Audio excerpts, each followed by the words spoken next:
In the last clip, if we could hear Al the alewife talking to us, he would say, "I want you to eat me as fast as you can."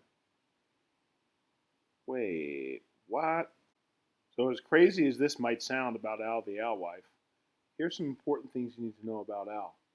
He's different. He doesn't care about eating other fish. All right? He is what we call a planktivore. And his important role that he's going to play in the food chain is that it is his job to feed everybody else. So at this point, we're going to let Al get on with his journey so he can continue to play the role of feeding everybody and everything else in the ecosystem.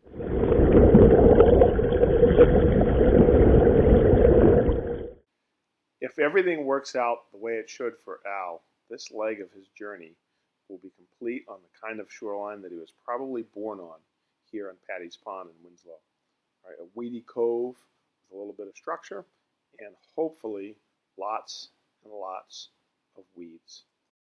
The reason for that is Al is a planktivore, and he wants to make sure that his children, who are also going to be planktivores, are born in the perfect environment where they will have access to as much high-quality nutrition as possible. You see, Al is a special kind of fish called an anadromous fish. Anadromous means they're born in fresh water, but they spend most of their adult life in salt water. And the process, when Al and the other herring return to Patees Pond to lay their eggs, if everything works out, all those eggs will hatch out in 5 days if the temperature is right. So it's important to understand that that is an incredible amount of fish life that is being brought in from the ocean and deposited in fresh water. Now, the reason that the alewives lay their eggs in lakes is because it is a safer place for their young to be reared than out in the open ocean. Now, not only is this environment safer for the alewives to rear the young in, it also is an interesting way of connecting the ocean to fresh water because it brings in the energy from the ocean and deposits it in the freshwater environment in a manner that benefits all the organisms that live in a freshwater environment. This small pond, Patees Pond, simply can't produce that much food for the organisms that live there without it being connected in some way to the ocean. Now at this point we're going to do a little bit of math about the alewives and how productive they are. So the average female alewife will lay between 60 and 100,000 eggs. Those will hatch in 5 days with the proper temperature. So say 200,000 fish escape into Patees Pond and half of them are female. We'll do a little thing where we take a look for a second and we look at the math about how many baby fish they produce. So now let's break out our math skills. If there are 200,000 alewives and 100,000 of them are female, and on average they lay between 60 to 100,000 eggs, and we use 80,000 as the average number, that means within 5 days 8 billion baby baitfish will hatch out in Patees Pond if 200,000 fish make it there.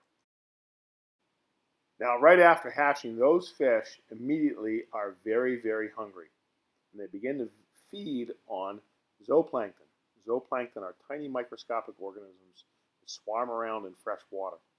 Those zooplankton in particular are the ones that are responsible, if left unchecked, for large algae blooms like the one that you see here. So the young alewives serve the purpose of eating the zooplankton that are going to cause algae blooms like you see. On this diet of zooplankton, the juvenile alewives grow very, very rapidly in the pond, and then soon they begin to feed smallmouth bass, pickerel, white perch, kingfishers, turtles, blue herons, and just about any other thing that would feed on fish at this time period relies on the juvenile alewives as a food source. Heck, they even feed mosquitoes. Just kidding. They don't feed mosquitoes. You feed mosquitoes. But pretty much everything else feeds on alewives. By the end of August and the beginning of September, the large schools of juvenile alewives in the lakes and ponds are getting ready to make their run back to the ocean as they've depleted most of the zooplankton in the lake at that point. Once the days begin to shorten and the water level gets high enough on the outflow of the lake, that's when we see the mass migrations of billions of baby bait fish combined with large runs of blueback herring that you see here in this photo. The blueback herring will begin running back out of the rivers at the same time that the juvenile alewives will begin the process of leaving the lakes. So essentially what you see is this massive wave or plume of bait that begins to head down the rivers and streams as they exit the lakes and the river systems, head back toward the ocean with the onset of fall and winter, because the ocean provides a better place where there's a higher density of food for these fish to live. If we follow the journey of Al's progeny as they leave Patees Pond, we'll see that they leave through what's the Patees outlet stream as it works its way, here kind of outlined in red, roughly paralleling it, down to the Sebasticook River system. From there, the juveniles will swim down through the Sebasticook to the point where it meets the Kennebec River down in Waterville, and then they will follow the Kennebec system all the way down through to Merrymeeting Bay, and then eventually out into the Atlantic Ocean on the opposite side of Popham Beach into the Gulf of Maine. Once Al's children get out in the ocean, then they can move thousands of miles in search of plankton blooms up and down the east coast of the United States, as far south as Florida and the Carolinas. Once the schools of the juvenile alewives hit the open ocean, they spend several years at sea in which they feed striped bass, sharks, tuna, halibut, cod, pollock, haddock, and many other fish species that we rely on. Many marine mammals such as otters, seals, and whales also rely on the schools of herring and alewives in the open ocean to feed them and their young. This is where the story begins to come full circle. After several years at sea, we see the return of the alewives, in which they swim back from anywhere in the western Atlantic and make their way back to the Gulf of Maine and eventually back all the way through the same stream that they spawned in.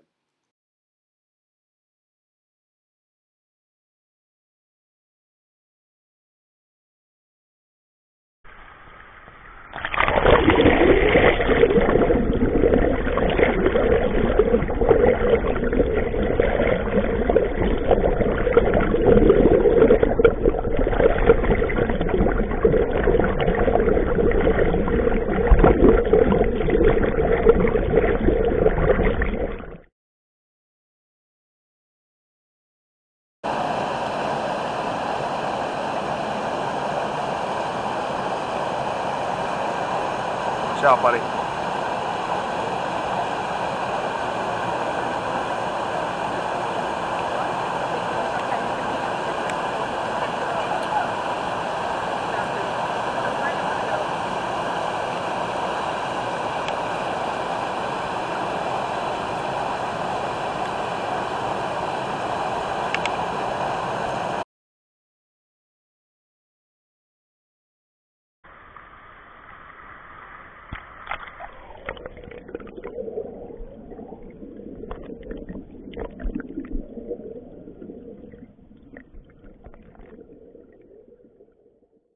As we look at the previous videos of the huge schools of alewives, it's easy to forget something. For every single adult fish that you see, 40,000 of them, 40,000 have died to feed another organism. Whether it's animals in the ocean, animals in freshwater environments, birds, whatever it might be, these fish are the absolute link in the food chain, and their job is sacrifice for everything else. Weber Pond and Weber Pond Outlet that we see here is home to one of the largest runs of alewives for one single pond in the state of Maine. Last year, over 400,000 fish passed through the fishway into Weber Pond itself, and the fishway was only open 3 days a week. The other 4, the fishway is open for commercial harvest for lobstermen who sell the alewives or use the alewives themselves for bait in their lobster traps. Here we see the narrow fishway that draws the fish from the main pool down below up into the area where the fish trap is located at. On days when the lobstermen aren't there, fish counters will count the number of fish that pass into the pond. Days when the lobstermen control, they will harvest the fish as seen in the video following.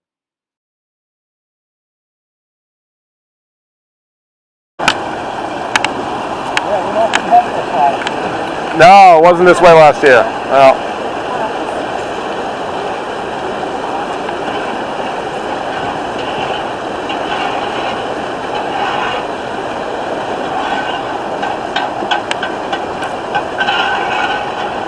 And just that sound drives them up in there, huh? Yep. Huh. Yeah. Yeah.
No, I'm good.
The restoration of the great fish runs that you see in these videos and pictures were the result of the removal of the Edwards Dam in Augusta in 1999, opening the lower Kennebec River to ocean run fish. The picture that you see right here, this video of the fish run, we have to remember that these large numbers of fish, although they used to exist before man in the dams, now need help. And man has helped bring them back through a combination of fish lifts like the one that you see here at Benton, or fish ladders, which are small little tracks that the fish can pass through to their natal waters. The lift and the ladder systems have become a necessity as dams, both large hydro dams on main stem rivers like the Sebasticook or the Kennebec, and small old dams like old mill dams have blocked the passage of these fish to their spawning grounds. So as a result, man has had to step in and construct fish lift systems like the one that you see here in operation, moving the fish beyond the Benton Dam.